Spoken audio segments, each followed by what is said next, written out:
आप सभी का स्वागत है आज के सेशन पे। आरआरबी एग्जाम के लिए हमारी सीरीज चल रही है, उस सीरीज को कंटिन्यू करने वाले हैं। टोटल 600 सवालों का आप सभी से मैंने वादा किया है, तो वो कंप्लीट करेंगे। डे 20 आज करने वाले हैं और डे 20 में मैंने आप सभी के लिए आज 30 क्वेश्चंस रखे हैं। काफी बेहतरीन सवाल होंगे आप सभी के लिए और आज के सेशन के साथ ही हम टोटल 400 क्वेश्चन कंप्लीट कर लेंगे। ठीक है, तो बहुत सारे क्वेश्चन कर लिए यार हम सभी ने ना, 400 क्वेश्चन कंप्लीट कर चुके हैं। अभी भी 200 क्वेश्चन बचे हुए हैं, तो आगे आने वाले क्लासेस में हम कंप्लीट कर लेंगे हमारे एग्जाम से पहले अच्छे से। तो मेरे ख्याल से आप सभी के लिए काफी बेहतरीन सीरीज रही है ये अभी तक। उम्मीद करता हूँ कि आप सभी को सीरीज अच्छी लगी होगी, तो कमेंट करके जरूर बताइएगा। आप सभी के रिव्यूज का वेट रहेगा मुझे। एंड स्टार्ट करेंगे। अब ज्यादा देर में नहीं लेने वाला हूँ। अगर आप पहली बार डायरेक्ट डे 20 में आए हो तो डे 19 तक की क्लासेस आपको प्लेलिस्ट में मिलेंगी। चैनल पे प्लेलिस्ट अवेलेबल है और डिस्क्रिप्शन बॉक्स में आपको लिंक मिल जाएगा प्लेलिस्ट का, वहां से भी आप देख सकते हो।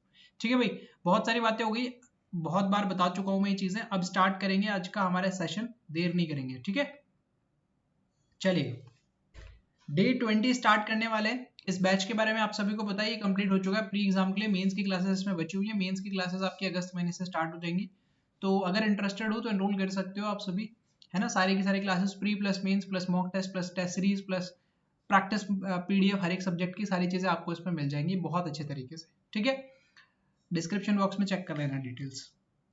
सीधा चलेंगे अब क्वेश्चन पे, और क्वेश्चन आप सभी के सामने है, देखिएगा। यहाँ पे मैं एक बार ये लीजिएगा, खुद को मैंने यहाँ से हटा लिया, आपको सारी चीजें एकदम क्लियरली नजर आएंगी। आपको क्या करना है, वीडियो को पॉज करना है यहीं पे, और वीडियो को पॉज करने के बाद में खुद से सवाल को ट्राई करना है। बहुत ही बेहतरीन सवाल है। आई होप सो कि आप सभी ने अभी तक इस सवाल को सॉल्व कर लिया होगा, और अगर सवाल को सॉल्व कर लिया है आप सभी ने, तो चलिए फिर हम भी सवाल को सॉल्व कर लेते हैं। क्योंकि ये रिकॉर्डेड क्लास है तो मैं आपको इसमें टाइम नहीं दे पाऊंगा। आपको खुद से ही वीडियो को पॉज करके समय लीजिए अपना 3 मिनट का, और उसके बाद में सवाल को मैच कीजिएगा। ठीक है भाई, चलिएगा हम यहाँ पे आप इस सवाल को स्टार्ट कर देते हैं। लीजिए, देखिए टोटल 8 पर्सन आपको बताए हुए हैं, उनके नाम आपको दिए हुए हैं, और कहा जा रहा है कि वो एक स्ट्रेट लाइन में खड़े हैं। ठीक है, but not necessarily in the same order, इसी ऑर्डर में नहीं होंगे वो। Some of them are facing north while some of them are facing south. कुछ लोगों ने नॉर्थ की तरफ फेस किया है, कुछ लोगों ने साउथ की तरफ फेस किया हुआ है। टोटल कितने लोग हैं, 8 लोग हैं। यहां से आपका डेटा स्टार्ट हो रहा है, तो टोटल 8 लोग बना लीजिए आप इस तरीके से कुछ।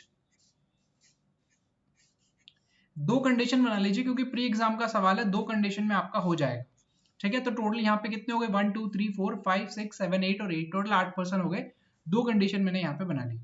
देखो, A is standing at the 4th position to the right of F. F के राइट में 4th पोजीशन पे, मतलब एफ के राइट में जब आप जाओगे तो 3 पर्सन छोड़ के आपको ए को बिठाना है। ये चीज यहाँ पे डेफिनेट हो जाती है। ठीक है, F is standing eight one of the extreme end of the line.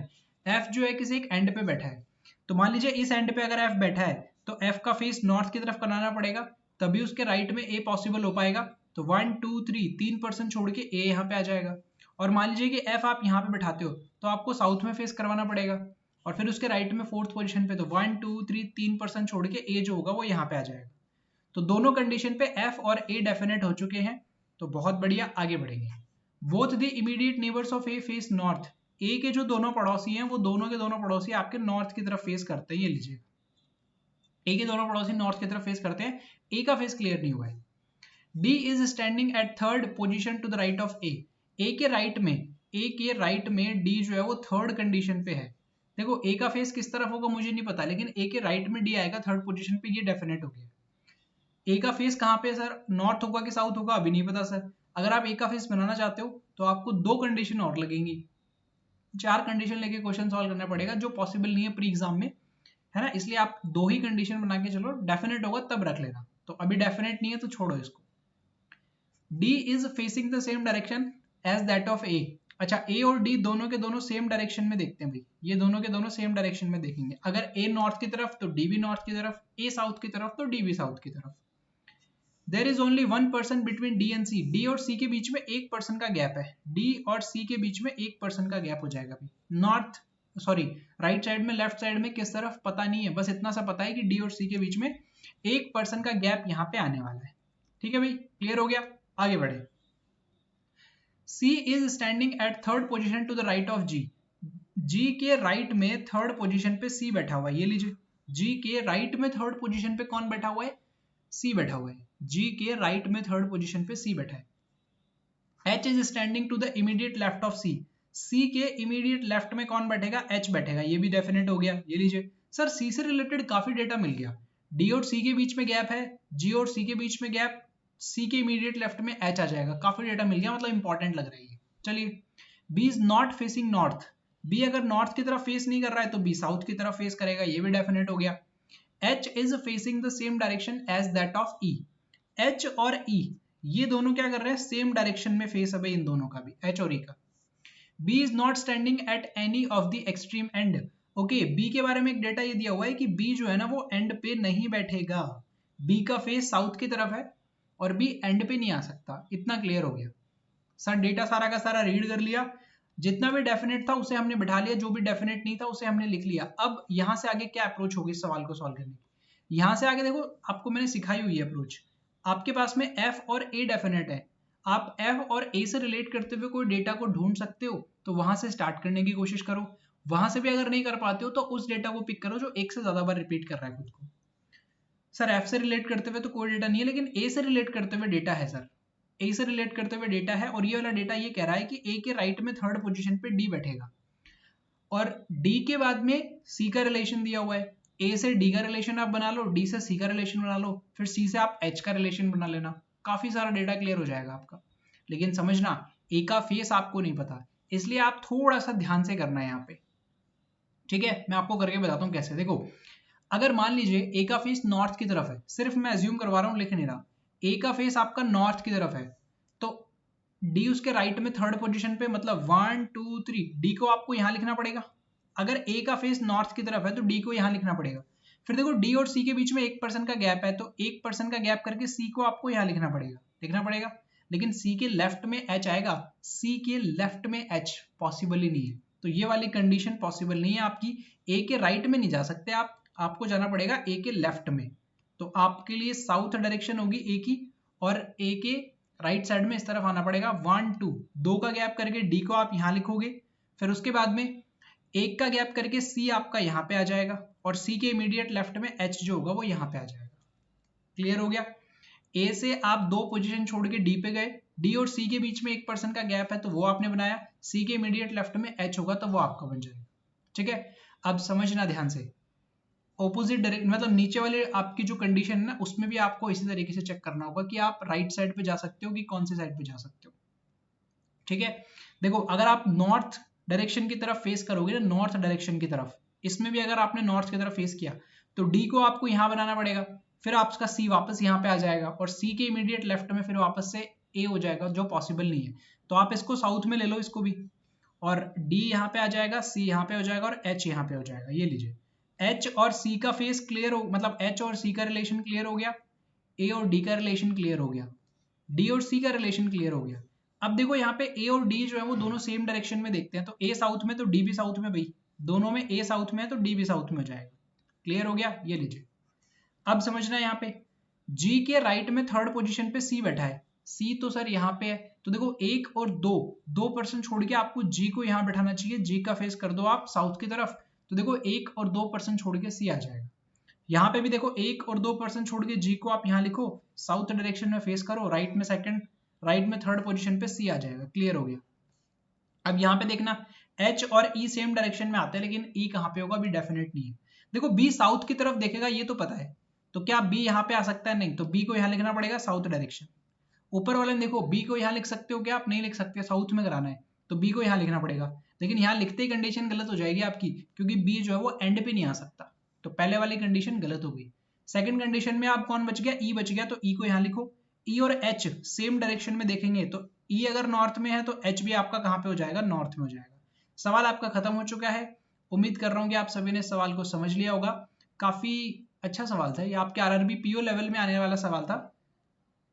ठीक है, अप्रोच आपने समझ ली कि एक बार जब डेफिनेट चीजें मिल जाती हैं तो उसके बाद में कैसे शुरू किया जाता है सवाल को। ठीक है, बना लिया होगा आप सभी ने। आ जाइए नेक्स्ट क्वेश्चन पे, क्वेश्चन नंबर 376 से 380 पे आ जाइए। ठीक है, यहाँ पे भी आप इस सवाल को बना लीजिए। मैं नॉन स्टॉप आगे चलने वाला हूँ क्योंकि ये रिकॉर्डेड क्लास है, आप खुद से समय लीजिए और बनाइए सवाल को। चलिए, आरआरबी क्लर्क लेवल का ये सवाल है, बहुत मुश्किल सवाल नहीं है। 8 दोस्त हैं, वो एक बिल्डिंग में रहते हैं, ठीक है, not necessarily in the same order. सबसे नीचे वाले फ्लोर को नंबर 1 दिया, सबसे ऊपर वाले को 8 नंबर दिया, तो इस तरीके से आएगा 8 7 6 5 4 3 2 1 कुछ इस तरीके से, ठीक है। Okay, A lives on floor number 4, A जो है वो 4 नंबर फ्लोर पे रहता है, ये लीजिए। Only 2 people live between A and F, A और एफ के बीच में 2 लोगों का गैप है, तो ए के ऊपर भी हो सकता है और ए के नीचे भी हो सकता है। तो आप एक बार तो ऊपर लेके कर लो यहाँ पे और एक बार नीचे लेके कर लो इस तरीके से, ठीक है। Only 1 person live between F and C, F और सी के बीच में देखो एक पर्सन का गैप है, तो एफ और सी के बीच में एक पर्सन का गैप बना दिया आप सभी ने, ठीक है सर, ठीक है भाई। Okay, D lives immediately above H, H नहीं पता, तो डी जो है वो एच के इमीडिएटली ऊपर रहता है, देखो कर्व करते हुए एरो बनाया मतलब इमीडिएट ऊपर आएगा। D lives on even number floor, अच्छा डी के बारे में एक और चीज कही जा रही है कि ये इवन नंबर फ्लोर पे होगा, इवन नंबर फ्लोर पे, तो इवन नंबर फ्लोर पे सर राइट हैंड साइड वाली कंडीशन की अगर आप बात करोगे तो 8 नंबर पॉसिबल है और 6 नंबर भी पॉसिबल है, लेकिन लेफ्ट हैंड साइड पे देखो 8 नंबर पे पॉसिबल नहीं है, 6 नंबर पे भी पॉसिबल नहीं है, क्योंकि दोनों के नीचे देखो एच को नहीं लिख पाओगे आप, तो एक ही कंडीशन पॉसिबल है, डी को आप यहाँ लिखोगे और एच को आप यहाँ लिखोगे, इमीडिएट नेबर्स है ना ये, इसलिए राइट वाली जो कंडीशन है ना उस वाली पे अभी क्लियर नहीं है तो नहीं लिख पाएंगे। Only 1 person live between H and E, H और ई के बीच में एक पर्सन का गैप है, तो देखो एच और ई के बीच में एक पर्सन का गैप बना दो लेफ्ट हैंड साइड वाली कंडीशन पे, यहाँ पे आप लिख लो एच और ई के बीच में एक पर्सन का गैप हो जाएगा। क्लियर हो गया? अब समझना ध्यान से, इमीडिएट नेबर्स आए आपके 8 नंबर पे अगर आप रखोगे तो 7 नंबर पे एच आएगा, एक पर्सन यहाँ पे, ई जो होगा वो 5 पे पॉसिबल है, 6 और 5 पे रखोगे तो ई 7 पे पॉसिबल है, अभी पॉसिबिलिटी है तो नहीं बनाएंगे। आगे और बढ़ो, only 1 person live between D and B, D और बी के बीच में एक पर्सन का गैप होना चाहिए, डी और बी के बीच में, देखो लेफ्ट हैंड साइड वाली कंडीशन पे डी और बी के बीच में एक पर्सन का गैप होना चाहिए, बी कहाँ पे लिखोगे अब आप नहीं लिख सकते हो क्योंकि बहुत सारी कंडीशन नहीं बची है आपके पास में, केवल 2 कंडीशन बची है, या तो बी आपका यहाँ पे आ सकता है या तो यहाँ पे आ सकता है, लेकिन फिर डी और बी के बीच में एक पर्सन का गैप पॉसिबल नहीं हो पाएगा, तो लेफ्ट हैंड साइड वाली कंडीशन आपकी गलत कंडीशन हो जाएगी भाई, इसे यहाँ से हटाओ, ये लीजिए हटा दिया मैंने यहाँ से। अब देखो राइट हैंड साइड वाली जो कंडीशन है आपकी उसमें डी और एच को बिठाना है, और आप सभी को ये भी पता होना चाहिए कि डी और बी के बीच में एक पर्सन का गैप आएगा। अब समझना ध्यान से, बड़े ध्यान से समझना, अगर मैं 7 नंबर पे 6 नंबर पे डी को लिखता हूं तो 8 नंबर पे बी पॉसिबल है, बिल्कुल पॉसिबल है सर, 8 नंबर पे डी को लिखता हूं तो 6 नंबर पे बी पॉसिबल है, अभी भी कंडीशन पॉसिबल है सर, दोनों पॉसिबल है, अभी भी आप एलिमिनेट नहीं कर सकते हो, आगे जाना पड़ेगा आपको। B does not live on the top floor, B top floor पे नहीं रहेगा, अगर आप 6 नंबर पे लिखोगे ना डी को तो फिर बी को आपको टॉप फ्लोर पे बनाना पड़ेगा, और उसके लिए तो मना कर दिया, तो डी को आप यहाँ पे लिखो, एच को आप यहाँ पे लिखो, फिर डी और बी के बीच में एक पर्सन का गैप इस तरीके से मेंटेन हो जाएगा, एच और ई के बीच में एक पर्सन का गैप इस तरीके से मेंटेन हो जाएगा। F lives at first floor, F पहले फ्लोर पे रहता है, देखो पहले पे ही है, बस हो गया आपका क्वेश्चन कंप्लीट। छोटी छोटी सी चीजें हैं जो आपको आरआरबी एग्जाम में पूछी जाने वाली हैं, यही लेवल रहेगा, बस फर्क इतना पड़ेगा कि आप कितना जल्दी कर लेते हो इन सवालों को। सवाल आपको सारे आते हैं, आप सारे के सारे कर सकते हो, 80 में से 80 कर सकते हो आप, लेकिन चैलेंज वो नहीं है, चैलेंज ये है कि 45 मिनट में कितने सवाल आप कर पाओगे, वही आपका करेक्ट आंसर, सॉरी वही आपका सिलेक्शन डिसाइड करेगा, ठीक है। आंसर बोल बोल के हैबिट हो गई आंसर बोलने की, वही करेगा आपका सिलेक्शन डिसाइड। ओके, एक पर्सन रह गया भाई, कौन रह गया? जी रह गया इस पूरे के पूरे सीरीज में, तो जी को बिठा दो बची हुई जगह पे, कंप्लीट हो गया आपका सवाल। एक और सवाल है, काफी बेहतरीन सवाल है, इस सवाल को भी आप सभी के सभी बना लीजिए, ये लीजिए पूरा समय दे रहा हूं मैं आपको, वीडियो को पॉज कीजिए, वीडियो को पॉज करने के बाद में पूरा का पूरा 3 मिनट का समय लीजिए, फिर उसके बाद में आप इस क्वेश्चन के सॉल्यूशन देख लीजिएगा। करें स्टार्ट, चलिएगा। 8% उनके नाम आपको दिए हुए हैं, एक स्क्वायर के अराउंड बैठे हुए हैं वो, 4 उनमें से कॉर्नर पे बैठे हैं और 4 उनमें से मिडिल पे बैठे हैं। चलो बहुत बढ़िया, देखो 4 तो कॉर्नर पे बैठे हैं और 4 मिडिल पे बैठे हैं, तो ये आप 2 कंडीशन बना लो इस तरीके से, ठीक है। 4 तो आपके कॉर्नर पे बैठेंगे और 4 मिडिल पे बैठेंगे, कुछ इस तरीके से, ठीक है। अभी फेस क्लियर नहीं है, लेकिन नेक्स्ट लाइन में फेस क्लियर हो जाएगा आपका। The one sitting in the middle of the side are facing centre, जो मिडल पे बैठे हैं ना वो सेंटर की तरफ देखते हैं, ये लोग जो मिडल पे बैठे हैं वो सेंटर की तरफ देखते हैं, कुछ इस तरीके से, जो मिडल पे बैठे हैं वो सेंटर की तरफ देखेंगे, कुछ इस तरीके से, ये लीजिए। The one sitting at the corner are facing outside, और जो कॉर्नर पे बैठे हैं वो आउटसाइड देखेंगे, ये लीजिए। आपको डायरेक्शन भी क्लियर हो गई, किसका फेस इनसाइड होगा किसका फेस आउटसाइड होगा, ठीक है। आगे बढ़े, A sits in the middle of the side, एक साइड के मिडल पे बैठा है ए जो है वो मिडल पे बैठेगा, तो मिडल पे बैठा है तो देखो ए को आप यहां बैठा सकते हो और ए को आप यहां बैठा सकते हो, दोनों कंडीशन आपकी शुरू हो चुकी है। Only one person sit between A and M, A के राइट में एक पर्सन छोड़ के, ए के लेफ्ट में एक पर्सन छोड़ के, क्लियर हो गया। A sits third to the right of B, B के राइट में थर्ड, तो बी को देखो यहां बैठाना पड़ेगा, बी के राइट में 1 2 3 ए आ जाएगा। यहां पे अगर आप देखोगे तो बी के राइट में थर्ड कैसे बैठाओगे, एक सेकंड रुकना भाई, ए और उसके बीच में केवल एक ही पर्सन बैठा है ना, ओनली वन पर्सन। अच्छा देखो एम की कंडीशन गलत हो गई, यहाँ पे एम यहाँ पे नहीं आएगा भाई, एक ही पर्सन जो है वो इन दोनों के बीच में बैठा हुआ है, तो एम यहाँ पे आएगा और एम यहाँ पे आएगा इस तरीके से, ठीक है। बी के राइट में थर्ड पोजीशन, बी के राइट में थर्ड पोजीशन, दोनों कंडीशन पे ए एम और बी तीनों के तीनों डेफिनेट हो गए।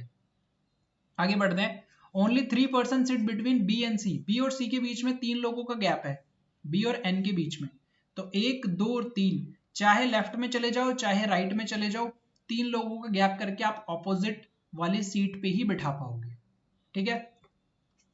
सी sit second to the right of N, N के राइट में सेकंड सी यहाँ पे आ जाएगा और सी यहाँ पे आ जाएगा, दोनों पे क्लियर हो गया। O and C face the same direction, O और सी सेम डायरेक्शन में फेस करते हैं, सी का फेस आउटसाइड है तो ओ का फेस भी आउटसाइड होना चाहिए, यहाँ पे नहीं लिख सकते, यहाँ पे नहीं लिख सकते, यहाँ पे लिख सकते हैं, यहाँ पे नहीं लिख सकते, यहाँ पे नहीं लिख सकते, ओ को यहाँ लिख सकते हैं, तो ओ और सी का सेम डायरेक्शन में फेस आपका हो गया। M is not an immediate neighbour of O, M जो है वो ओ का पड़ोसी नहीं होगा, लेकिन फर्स्ट वाली कंडीशन पे तो देखो एम और ओ पड़ोसी हो गए सर यहाँ पे, तो गलत हो गई भी कंडीशन, इतना क्या सोच रहे हैं उसके बारे में। अगली वाली कंडीशन पे आ जाओ, एम और ओ देखो दूर दूर लिखे हुए, बढ़िया। P sit second to the right of D, D के राइट में सेकंड पोजीशन पे पी बैठा है, तो डी को यहां बैठा लो और पी को यहां बैठा लो, डी के राइट में सेकंड पोजीशन पे हो जाएगा, और आपका यहाँ पे क्वेश्चन कंप्लीट हो चुका है। सीरीज ये जो आपके सिटिंग अरेंजमेंट था ये आपने कंप्लीट कर लिया यहाँ पे, और ऐसा सिटिंग अरेंजमेंट आपके आरआरबी के पेपर में आपको देखने को मिलने वाला है, डेफिनेटली मिलने वाला है। 8 लोग होंगे, 4 लोगों ने इनसाइड फेस किया होगा, 4 लोगों ने आउटसाइड फेस किया होगा। इसको अगर एग्जामिनर को थोड़ा सा मुश्किल बनाना है ना सवाल को, मतलब थोड़ा सा एग्जामिनर चाहता है कि सवाल मुश्किल हो, तो वो पता क्या करेगा, वो करेंगे कि 5% इनसाइड देखेंगे और 3% आउटसाइड देखेंगे, ये लीजिए, ठीक है। और थोड़ा सा मुश्किल करना हो तो आपको इतना बताया जाएगा कि 5 इनसाइड होंगे 3 आउटसाइड होंगे, लेकिन किसका फेस इनसाइड है किसका फेस आउटसाइड है वो नहीं बताएंगे आपको, कौन से लोग इनसाइड देख रहे हैं कौन से लोग आउटसाइड देख रहे हैं वो नहीं बताएंगे, थोड़ा और लेवल का हो जाएगा।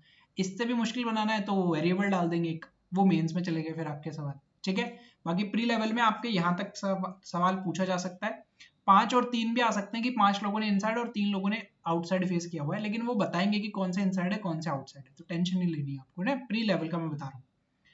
बिना बताए हुए वेरिएबल डाल देंगे तो वो मेंस का सवाल बन जाएगा आपका। क्वेश्चन खत्म।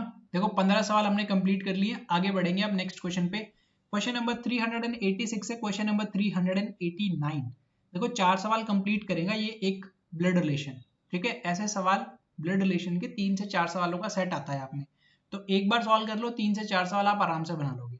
तो क्वेश्चन आपके सामने, एक बार पॉज करो वीडियो को और बनाओ खुद से सवाल को। क्वेश्चन को मैं रिपीट कर देता हूं, if v is grandfather of n, यदि v जो है वो n का ग्रैंडफादर है, यदि v n का दादाजी है, then how b is related to r, तो b कैसे रिलेट करेगा r के साथ में, ये आपको बताना है। b का रिलेशन पूछा है, r का रिलेशन नहीं पूछा, b कैसे रिलेट करेगा ये आपसे पूछा गया है, ठीक है। स्टार्ट करें, चलेगा। इस फैमिली ट्री को बनाना स्टार्ट करते हैं, बड़ा आराम से आप बना सकते हो, आरआरबी में यही लेवल रहेगा। S is the husband of D, ये लीजिए S जो है वो D का हस्बैंड है, सेम जनरेशन में बनेंगे। S क्योंकि एक मेल है तो मैंने बॉक्स में बनाया, और एक D फीमेल है तो सर्कल में बनाया। दोनों की शादी हो चुकी है तो बीच में इक्वल का साइन लगाते हैं हम, ताकि हमें पता चले कि ये दोनों के दोनों मैरिड कपल है, ठीक है। A is the brother of D, ए जो है वो डी का ब्रदर है। देखो सेम जनरेशन में बनाना पड़ेगा, क्योंकि ब्रदर सिस्टर सिबलिंग सारे के सारे कहाँ पे आते हैं, सेम जनरेशन में आते हैं। लेकिन इस बार मैंने एक ही यहाँ पे कह सकते हो आप, एक लाइन से ही दोनों को मैंने शो किया है, क्योंकि यहाँ पे ये इन दोनों का जो रिलेशन है वो सिबलिंग का है, कपल का नहीं है, ठीक है। A is the only son of B, okay. A जो है वो ओनली सन है किसका, बी का। ध्यान से समझना, ओनली सन होने का मतलब क्या होता है? ओनली सन होने का मतलब ये होता है कि बी के केवल एक सन है ए।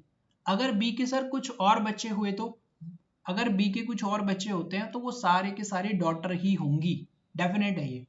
कैसे डेफिनेट है? क्योंकि उन्होंने लिख के दे दिया ना कि एक ही बेटा होने वाला है बी के केवल और केवल एक बेटा है, वो कौन है, ए। तो बाकी जितने भी इनके बच्चे होंगे वो सारे के सारे फीमेल होंगे। ठीक है, देखो D is the sister of Q. अब डी जो है वो क्यू की सिस्टर है, डी जो है वो क्यू की सिस्टर है। तो डी अगर क्यू की सिस्टर है तो क्यू और डी दोनों सिस्टर हुई ना आपस में, तो फिर वो ए की भी तो सिस्टर होगी ना, क्यू ए की भी तो सिस्टर होगी वो। अगर डी और क्यू आपस में सिस्टर है तो वो ए की भी तो सिस्टर होगी ना। क्लियर हो गया यहाँ तक? फिर देखो R is married to Q. R का रिलेशन क्यू के साथ में कुछ इस तरीके से बनेगा, M is the father of R. M जो है वो आर के फादर है। अब देखना, N is daughter of Q. N जो है वो क्यू की डॉटर है। ये लीजिए, आपका फैमिली ट्री कंप्लीट हो चुका है। और इस कंप्लीट फैमिली ट्री में आपको सारे के सारे रिलेशन पता है, बस एक रिलेशन नहीं पता। एक पर्सन का जेंडर क्लियर नहीं है, बी का। बी एक फीमेल भी हो सकती है और एक मेल भी हो सकता है। ठीक है, क्लियर नहीं है सर, लेकिन सवाल को पढ़ो।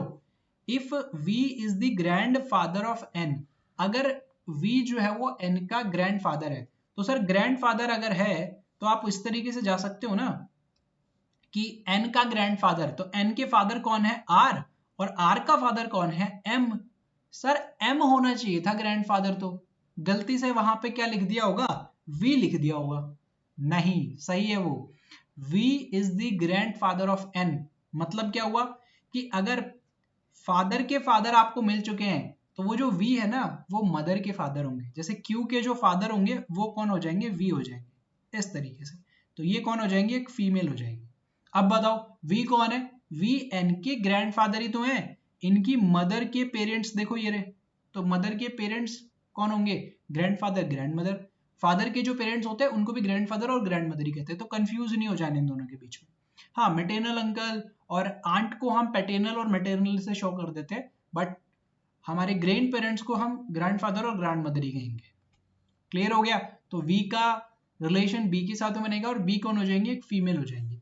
तो आपसे रिलेशन क्या पूछा है, if V is the grandfather of N, okay, how B is related to R. B कैसे रिलेट करेगा आर के साथ में, बी का रिलेशन बताना है आर के साथ में। तो बी कौन है, क्यू की मदर, और क्यू कौन है, आर की वाइफ। तो वाइफ की मदर अगर आप देखोगे तो आप क्या बताओगे, वाइफ की मदर। वाइफ की मदर कौन होती है, मदर इन लॉ। बस ऑप्शन नंबर बी हो जाएगा क्वेश्चन के लिए क्लियर आंसर। समझ गए होंगे आई होप सो कि आप सभी के सभी। बी कैसे रिलेट करेगा आर के साथ में, तो बी मदर इन लॉ हो जाएंगी किसकी, आर की। क्लियर है? आगे बढ़े नेक्स्ट क्वेश्चन पे। मतलब 2-3 सवाल अब इसी से रिलेटेड होंगे, आप बना लोगे, ये कंप्लीट फैमिली ट्री बन गया है आपका। इसी में आप और दूसरे रिलेशन पूछ लिए जाएंगे। ठीक है, जो बढ़िया से बढ़िया पूछा जा सकता था वो मैंने आपसे पूछ लिया। बाकी रिलेशन ऐसे पूछे जाएंगे कि बता दो क्यू कैसे रिलेट करता है डी के साथ में, या एस कैसे रिलेट करेगा ए के साथ में, इसी तरीके की वो आप बता दोगे नॉर्मली सवाल। आगे बढ़े, अब आगे बढ़ेंगे और एक बहुत ही बढ़िया सा डीआई डिस्कस करने वाले हैं। एक पाई चार्ट है आप सभी के लिए यहाँ पे, और पहले मैं समझा देता हूँ, उसके बाद में आप खुद से वीडियो को पॉज कर करके फिर सवालों को सॉल्व करना और आंसर करके बताना। देखो, percentage of ticket sold by different theatres on Sunday. Sunday का दिन था भाई, टिकट्स बिक रही हैं हर एक थिएटर में। 5 थिएटर है, A B C D E, उनका डिस्ट्रीब्यूशन आपको दिया हुआ है, लेकिन वो डिस्ट्रीब्यूशन परसेंटेज में है। टोटल कितने टिकट्स बिकी हैं सर हमें नहीं पता, लेकिन टोटल जितने टिकट्स बिकी होंगी ना उसका 15% तो ए में बिका है, 18% बी में बिका है, 22% सी में बिका है, 25% डी में और 20% ई में बिका है। इस तरीके से है। और नीचे नोट करके एक डेटा आपको दे दिया कि total number of ticket sold by theatre E is 80। ई ने कितनी बेची है, 80 टिकट बेची है ई ने। तो अब इससे रिलेट करते हुए क्वेश्चन के आंसर आपको बताने। तो सवाल आपके सामने है, एक बार आप सवाल को ट्राई करो और खुद से सॉल्व करो। ठीक है, सवाल पढ़ो। What is the difference between the total number of tickets sold by theater A and D together? A और D together, A और D ने मिलकर जितनी टिकट्स बेची हैं और C और B ने मिलकर जितनी टिकट्स बेची हैं उन दोनों का डिफरेंस बताना है। तो A और D ने मिलकर कितने टिकट्स बेची हैं भाई, देखो ए ने कितनी बेची है 15% और डी ने कितनी बेची है देखो 25%। तो अगर मैं कहूं तो दोनों ने मिलकर कितने परसेंट टिकटें बेची हैं, 40% टिकटें बेची हैं। देन उसके बाद में बी और सी का रिलेशन चाहिए, बी और सी मिला के, तो बी कितना है 18% और सी कितना है 22%। सर यहाँ पे भी 40% टिकट बेची गई हैं, दोनों का डिफरेंस बताना है, तो 40% में से 40% पे जाओगे तो आपका आंसर आ जाएगा 0। मतलब दोनों में कोई डिफरेंस नहीं है, ए और डी में मिलाकर जितने नंबर ऑफ टिकट्स बेचे जाएंगे उतने ही टिकट्स आपकी कहाँ बेची गई हैं, बी और सी में बेची गई है मिला के। ठीक है, क्लियर हो गया? डाउट मत रखना ऐसे सवालों में, ऐसे सवाल जब आते हैं तो डायरेक्ट परसेंटेज से सॉल्व करनी चाहिए आपको पाई चार्ट के। एक्चुअल नंबर ऑफ टिकट निकालने का कोई फायदा नहीं है, आंसर आपका 0 ही आएगा, उसमें समय ज्यादा लगेगा, बस डायरेक्ट आप कर सकते हो परसेंटेज से। आगे बढ़े, आ जाओ। क्वेश्चन नंबर 391, काफी बेहतरीन सवाल है, समझना। If total number of tickets sold by all the theaters together on Sunday was 60% more than that on Saturday। अच्छा, ये तो संडे को टिकट बेची गई है सर, कितने टिकट्स बेची गई हैं निकाल सकते हो क्या? बिल्कुल निकाल सकते हैं सर। कैसे निकालेंगे? देखो, अगर ई में कितने टिकट्स बेची है, 80 टिकट बेची है, तो ई का परसेंटेज वैल्यू कितना है सर? 20% है। तो आप ही कह सकते हो कि सर 20% की वैल्यू है हमारे पास में, कितने टिकट्स? 80 टिकट्स। तो आप यहाँ से 100% की वैल्यू निकाल सकते हो, बिल्कुल निकाल सकते हैं सर, हम 400 टिकट्स आ जाएंगी। तो टोटल जो टिकट सेल हुई है संडे को वो कितनी हुई है? 400 टिकट सेल हुई है।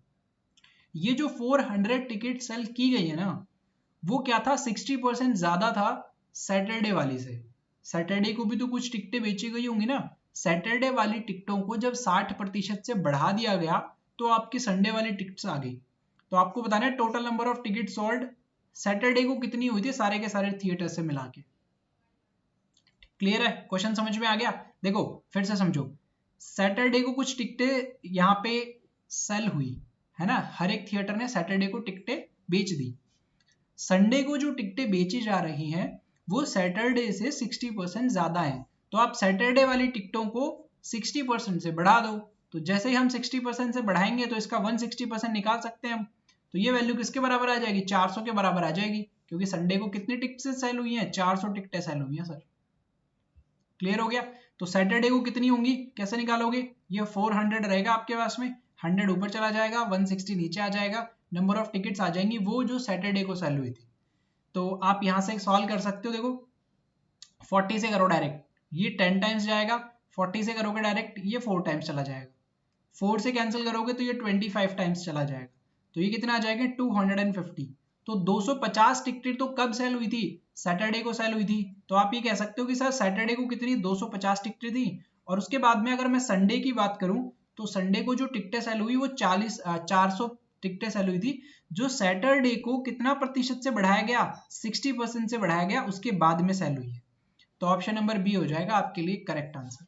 ये था सवाल, एंड उम्मीद कर रहा हूं कि आप सभी ने इस सवाल को बना लिया होगा। ठीक है भाई, तो अगले सवाल पे चलें, उससे पहले टाइमर ऑन कर लो और फिर टाइमर के अकॉर्डिंग ही आंसर करके बताना। सवाल आपके सामने है, बना दीजिए फटाफट से।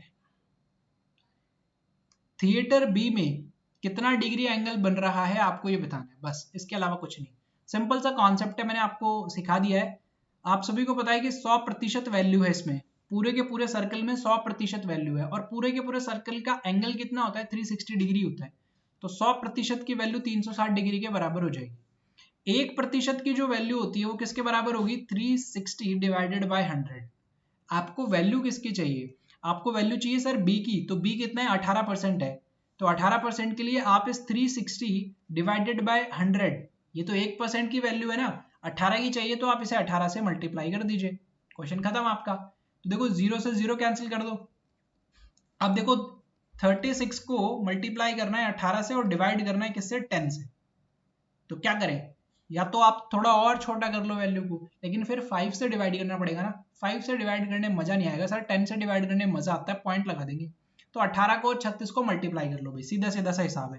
तो देखो 36 को और 18 को अगर मैं मल्टीप्लाई करूं तो ये 48 हो जाएगा, कैरी 4 हो जाएगा, 24 प्लस 6 30, और ये 34, कैरी कितना इस बार 3 आ जाएगा, 3 1 जा 3 और ये हो जाएगा 6। तो ये आपको कितना मिलेगा? 648 मिलेगा। 10 आपका डिवाइड में चल रहा है तो 64.8 डिग्री आपका आंसर आ जाएगा, मतलब ऑप्शन नंबर डी हो जाएगा इस सवाल के लिए यहाँ पे करेक्ट आंसर। बहुत ही बढ़िया सवाल था ये, और उम्मीद कर रहा हूँ कि आप सभी ने बना लिया होगा इस सवाल को। ठीक है भाई, क्लियर हो गया। देखो मेरा चेहरा क्लियर नजर नहीं आ रहा, कोई बात नहीं, रात को मैं वीडियो बना रहा हूँ, इतना ज्यादा लाइटिंग है नहीं, है ना, तो इस वजह से हो सकता है कि आपको थोड़ा सा लगे कि एकदम चेहरा ब्लैक सा और दूर सा नजर आ रहा है। कोई बात नहीं, अवॉइड करो, क्वेश्चन पे ध्यान देना, ठीक है। आ जाओ अगली बार, अगले सवाल पे चलते हैं, 393 पे। टोटल रेवेन्यू बताना है आपको, बताओ जी, बहुत बढ़िया सवाल, कैलकुलेशन करो और बताओ। If ticket price in theatre B is 10% more than the price of theatre C. अच्छा, बी में जो टिकट का प्राइस है ना, वो सी वाले प्राइस से 10% ज्यादा है, मतलब सी में जितना भी प्राइस होगा उसको 10% से बढ़ाना है, वो हो जाएगा आपका बी में price. If the total revenue generated from C and B together then find the total revenue generated. तो टोटल रेवेन्यू कितना मिला है थिएटर सी और थिएटर बी को, ये आपको बताना है। सी का आपको एक और डेटा दिया हुआ है कि सी में जो टिकट का प्राइस है ना वो 60 रुपए है। तो देखना, सी में जो टिकट का प्राइस है वो कितना है, 60 रुपीज है सर। तो बी में कितना हो जाएगा टिकट का प्राइस, क्या आप बता सकते हो मुझे? बिल्कुल बता सकते हैं सर। बी में क्या करना है, 10% से बढ़ाना है सी वाले को, तो इसको 10% से बढ़ा दो, 66 आ जाएगा। तो सी में टिकट का प्राइस 60, बी में टिकट का प्राइस कितना है, 66। नंबर ऑफ टिकट आपको पता होनी चाहिए, सी में नंबर ऑफ टिकट्स कितनी सेल हुई और बी में कितनी सेल हुई, तो वो निकालनी पड़ेंगे सर। आपको पता है कि टोटल नंबर ऑफ टिकट्स कितनी थी, 400 थी सर। 100% की वैल्यू कितनी है, 100% की वैल्यू 400 है, तो 1% की वैल्यू कितनी हो जाएगी, 4 हो जाएगी। 1% की वैल्यू 4 हो जाएगी। और अगर मैं बात करूं बी में 18%, तो 18% की वैल्यू कितनी हो जाएगी, 72। और सी की अगर मैं बात करूं तो 22% की वैल्यू कितनी हो जाएगी, 22 इंटू 4, 88। ये लीजिए, सी का प्राइस निकाल दीजिए, बी का प्राइस निकाल दीजिए, और आपका आंसर आ जाएगा इन ऑप्शन में से। कैलकुलेशन कर लोगे, आपके लिए छोड़ दूं मैं, डबल डिजिट का मल्टीप्लिकेशन देखो करना सिखा दिया मैंने आपको। 60 और 88 वाला आप खुद कर लेना, 72 और 66 वाला मैं करके बता देता हूँ, मुश्किल वाला जो है वो मैं करके बता देता हूँ, बाकी वाला आप कर लेना, फिर इसका आंसर जो भी आएगा आप देख लेना भाई। देखो 66 को 72 से मल्टीप्लाई करते हैं, तो देखो 6 2 जा 12, कैरी 1 चला गया, 6 2 जा 12, 7 6 जा 42, 12 और 42 54, प्लस 1 करोगे तो 55 हो जाएगा, ये कैरी कितना चला जाएगा, 5 चला जाएगा, 42 5 47, ये लीजिए। तो आपके पास में जो बी का रेवेन्यू आया वो आया 4752। इसको भी कर लेते हैं, अब क्या छोड़ना। 88 को 6 टाइम करना है, तो 48 4 48 और 4 52, ये लीजिए कितना आ गया, 5280। तो आपके पास में दोनों का आ चुका है, अब बी का भी आ चुका है और सी का भी टोटल रेवेन्यू आ चुका है, दोनों को ऐड कर लो, आपका आंसर आ जाएगा। बस ऐड भी करके बताऊं क्या, चलो कर लेते हैं। अब ये 2 आ जाएगा, ये 13 आ जाएगा, कैरी कितना चला जाएगा, 1 चला जाएगा, 7290, कैरी जुड़ जाएगा तो 10 हो जाएगा, कैरी फिर से 1 चला गया, 5 + 4 9 और 1 कितना हो जाएगा, 10, ये कितना आ जाएगा, 10,032 हो जाएगा, मतलब ऑप्शन नंबर बी हो जाएगा आपके लिए करेक्ट आंसर यहाँ पे। बताइए, सवाल कंप्लीट, बेहतरीन सवाल, काफी बढ़िया सवाल, 5 में से 1 सवाल इस लेवल का मिल सकता है भाई, तो कैलकुलेशन को फास्ट रखना वहां पे। एक और बढ़िया सवाल, find the ratio between total ticket sold B and C together to the D and E together. Ratio बताना है, परसेंटेज से खेलो सीधा सीधा, बी और सी टुगेदर, बी और सी मिला के उसका रेशियो बताना है, किसके साथ में, डी और ई के साथ में उसका रेशियो मिलाना है। ठीक है भाई, देखो बी और सी मिला के कितना है, बी 18% है और सी कितना है 22%, दोनों मिलाओगे 40% हो जाएगा। डी और ई, डी कितना है 25%, ई कितना है 20%, दोनों मिलाओगे 45% हो जाएगा। परसेंटेज से परसेंटेज कैंसिल, 5 से करोगे 8 टाइम्स, 5 से करोगे 9 टाइम्स, 8:9 आपका यहाँ पे आंसर आ जाएगा। ऑप्शन नंबर ए होगा करेक्ट आंसर। जो पहले लिखा है उसे पहले लिखना, जो बाद में लिखा हुआ है उसे बाद में लिखना, ठीक है। 8:9 इसका करेक्ट आंसर होगा, 9:8 अगर आप निकाल रहे हो तो गलत हो आप। पहले बी और सी की बात हुई है तो पहले बी और सी को रखो, बाद में डी और ई की बात हुई है तो फिर बाद में डी और ई को रखो, ठीक है भाई। क्लियर हो गया, आगे बढ़े। 3 पजल कर ली, एक डीआई सेट कर लिया, एक ब्लड रिलेशन का सवाल बना लिया, तो आप कुछ सिंप्लीफिकेशन के सवाल कर लेते हैं। सिंप्लीफिकेशन का सवाल है 395। एक सजेशन देता हूं यहाँ पे, क्योंकि रिकॉर्डेड क्लासेस इसलिए मैं दे नहीं रहा हूं आपको, हर एक सवाल में ना 20 सेकंड का टाइमर ऑन कर लीजिए आप खुद से, है ना, 20 सेकंड का टाइमर ऑन कर लीजिए। जैसे ही 20 सेकंड कंप्लीट हो जाती है आंसर को मैच कीजिएगा, 20 सेकंड से ज्यादा समय मत लीजिएगा। चलिए, बना लिया आप सभी ने अभी तक, चलो फिर स्टार्ट करते हैं। देखो 11 का स्क्वायर 121 होता है, 2 की पावर 4 कितना होता है, 16 होता है। 9216 सर ये है चैलेंज। तो स्क्वायर रूट निकालने में सिखा रखे हैं मैंने, कोई बड़ा चैलेंज है नहीं आपके लिए। मैं तो देखो थोड़ा सा पिछले 4-5 सालों से स्क्वायर के बीच में ही बैठा रहता हूँ सारे सारे दिन, तो थोड़ा पहचानने की अलग आदत हो गई है कि लास्ट में 16 लिखा हुआ है। 16 कहाँ आता है, स्क्वायर होना चाहिए, 4 में आता है सर। और ये 92 96 में से 4 कम कर सकते हो तब आता है, तो 96 का हो जाएगा ये। 96 का स्क्वायर अगर आपको निकालना है तो आप क्या करते हो, 100 से कितना कम है, 4 कम है, तो इसमें से 4 कम कर दो, कितना हो जाएगा 92। और कम कितना किया था, 4, तो उसको यहाँ पे लिख दो 16, बस यही हो जाता है।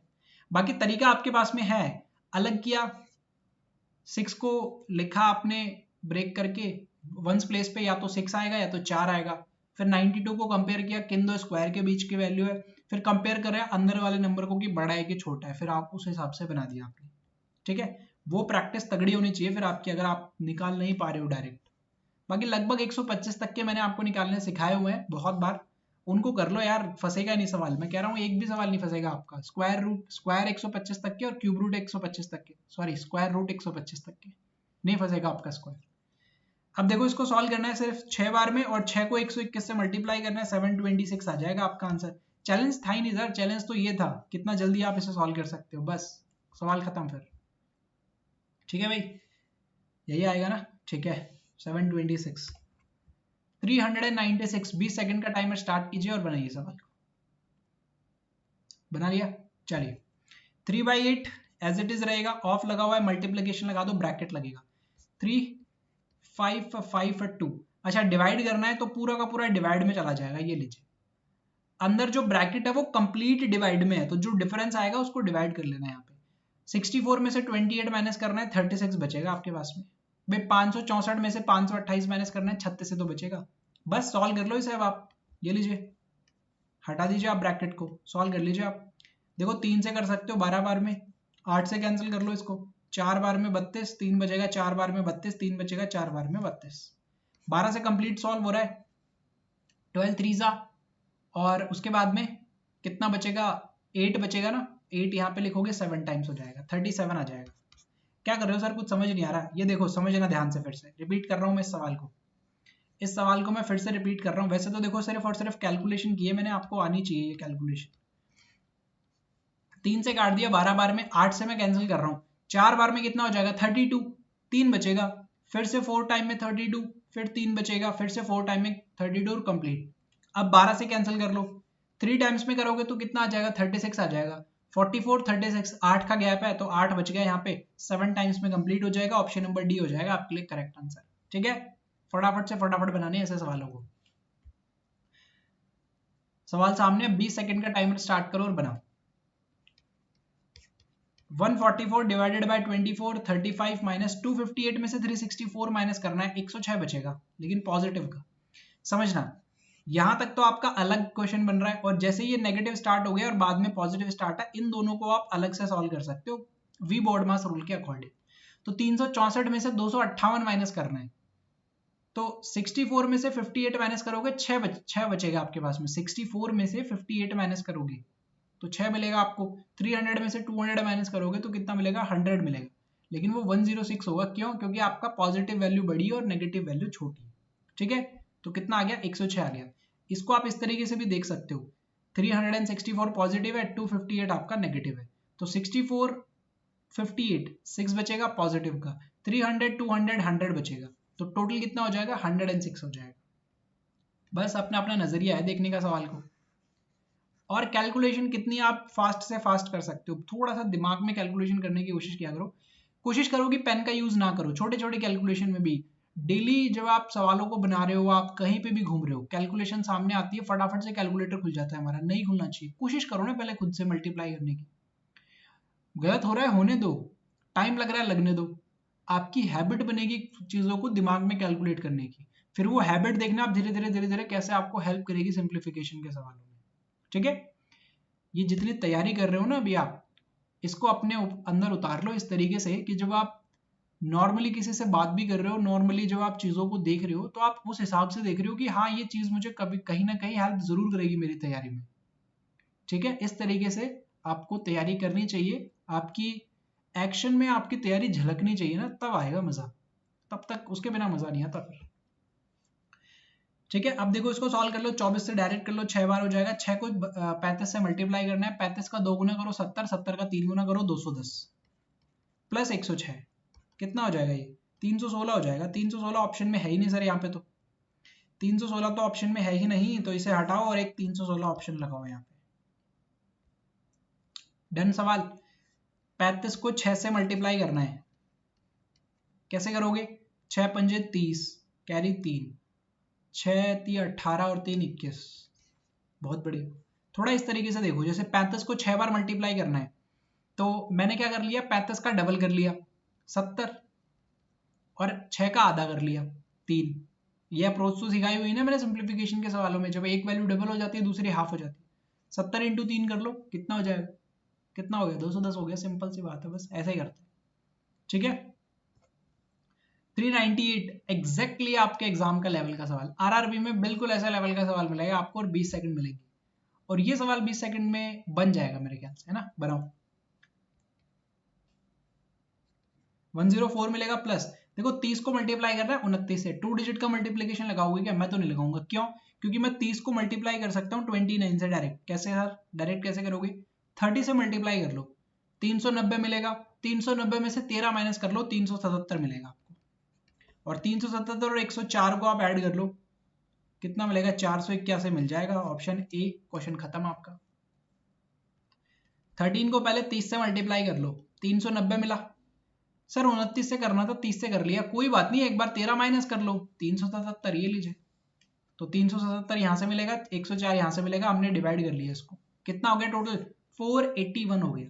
300 प्लस 100 मतलब 300 में जब 100 ऐड करोगे तो 400, और ये कितना 81 हो जाएगा, तो टोटल 481 हो गया आपका। ठीक है, 398 हो गया। 399 सिंप्लीफिकेशन का सवाल है यार, बना लो फटाफट से, इसमें परेशान होने वाली बात नहीं है। और 400 वाला सवाल भी काफी बेहतरीन सवाल है, इस सवाल को भी बना लो, दोनों सवाल बना लो आप होमवर्क में अब। ठीक है, क्वेश्चन नंबर 399 होमवर्क का सवाल है, और क्वेश्चन नंबर 400 ये भी आपके होमवर्क का सवाल है। तो टोटल 400 सवाल हमने कंप्लीट कर लिए, इन दोनों के आंसर करके बताना भाई मुझे कमेंट सेक्शन में।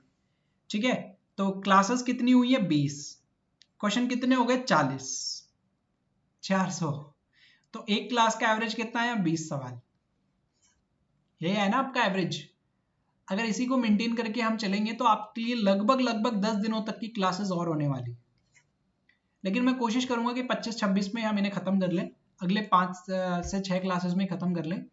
तो इससे होगा कि आपको तैयारी के लिए थोड़ा ज़्यादा समय मिल जाएगा, और कुछ एक्सपेक्टेड पेपर भी तो डिस्कस करने हैं फिर आप सभी के साथ में। तो अगले 5 से 6 जो क्लासेस होंगी उसमें कंप्लीट कर लेंगे, कोशिश करूंगा, नहीं तो फिर 30 क्लासेस में तो देखो बनेंगे। ठीक है, 30 क्वेश्चन पर डे क्लासेस में हो सकता है कि आने वाले में लूँ, नहीं तो 30 क्लासेस तो आपकी होंगी ही होंगी, उसमें आपका कंप्लीट हो जाएगा पूरा 600 क्वेश्चन का। फिर उसके बाद में एक्सपेक्टेड पेपर भी डिस्कस करेंगे आपसे कि एग्जैक्ट लेवल क्या रहेगा, और वो टाइमर के साथ करेंगे, उसमें देखते हैं कितना आप स्कोर करोगे। बट फिलहाल के लिए क्वेश्चन नंबर 399 और क्वेश्चन नंबर 400 ये दोनों आपको होमवर्क में करके बताने, ध्यान रखना। अच्छा, पीडीएफ के लिए पूछते हो आप सभी, तो पीडीएफ मैंने भेज दी है भाई टेलीग्राम ग्रुप पे, आप ज्वाइन करो टेलीग्राम ग्रुप को, वहां पे आपको सारी की सारी पीडीएफ मिलेंगी, इन टोटल 600 सवालों की पीडीएफ वहां पे आपको मिल जाएगी। ठीक है, सेशन अगर अच्छा लगा हो तो लाइक जरूर से जरूर कर दीजिएगा सेशन को, और अपने दोस्तों के साथ में जरूर शेयर कर दीजिएगा, ताकि ज्यादा से ज्यादा लोग इन क्लासेस का फायदा उठा सके। ठीक है, तो आज के लिए सिर्फ इतना ही, मिलेंगे नेक्स्ट सेशन में। Thank you.